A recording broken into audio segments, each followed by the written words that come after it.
hospitality يعني چی؟ يعني میوانداری. hospitality لە کەلیمەی چێوە هاتووە؟ لە کەلیمەی غەریبەوە هاتووە. با بزانین ئەم دوو کەلیمەیە ساکەنە چۆن ڕەبط بکەین پێکەوە. hospitality mean the friendly reception and treatment of the guests or strangers. يعني بە شێوەیەکی هاوڕێیانە مامەڵە بکەی لەگەڵ میوان و کەسە ناموەکانە.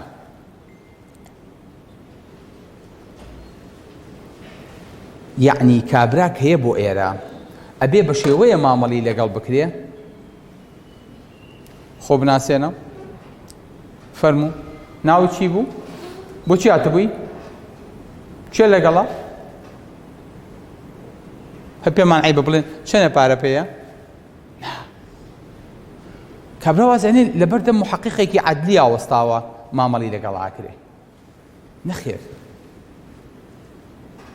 بەخێر بن سەر چاومان کورە یەخوا بەخێری ئەوە یعنی وا مامەڵە بکەی as a close friend وەکو هاوڕێیەکی نزیک و دەمێکەنەوە بینی بێ.